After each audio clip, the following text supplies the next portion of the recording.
And I think this leads into the question that Susan just popped into the chat. She's wondering if anyone has experience or suggestions regarding with horticultural therapy in a very rural community that does not have any history of that. So I'm going to turn this over to our three panelists, see if you've got any ideas that come to your mind about working with hort therapy in a rural community.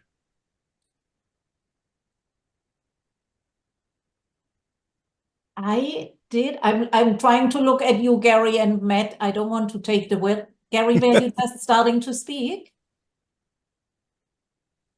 I don't know that I have like meaningful insight on that, but for to maybe the first part of that question to answer it is like who's your target population? Who are you speaking to, and are they able to access wherever you're going to have this garden space? I think those are the two biggest things, because I know that distance. So in New Jersey, like when you go further down South Jersey, it's like Kansas down there. I don't know if people realize that about New Jersey. It's almost very rural, and it's hard for people to get around. So that's almost like a part of like the resource assessment you might need to build into the development of your program. Um, I don't know if that answers your questions at all.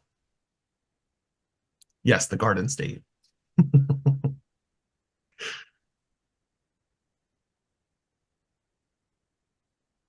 Matt, Hilda, if So you go ahead. I was going to say, so as far as rural communities, with working with the veterans in the veteran hospitals, you're dealing with a population from all over the country.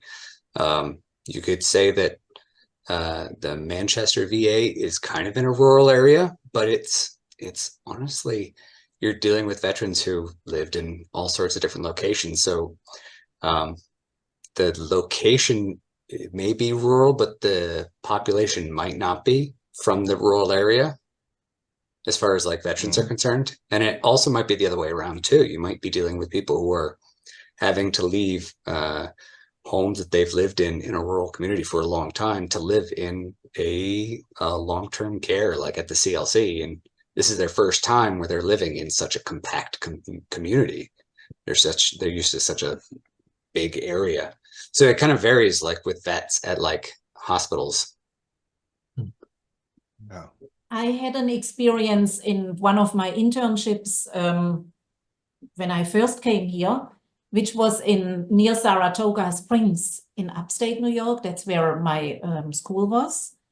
And there was a group of horticultural therapists who worked with the 4-H station, and clients were brought to that garden.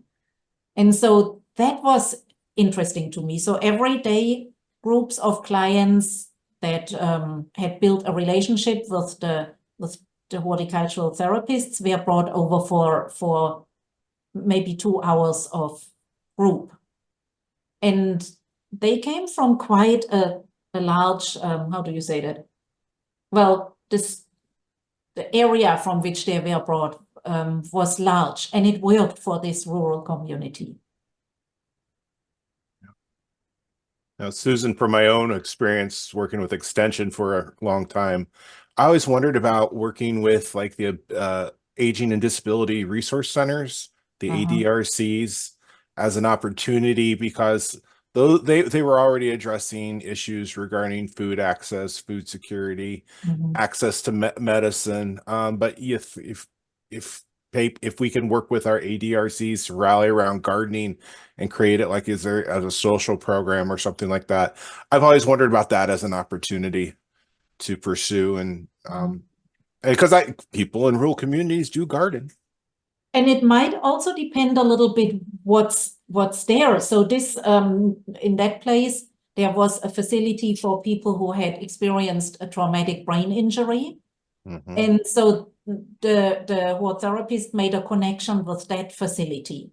And that's how they did it. They reached out, they looked at what's around and reached out to those organizations. Those partnerships are important.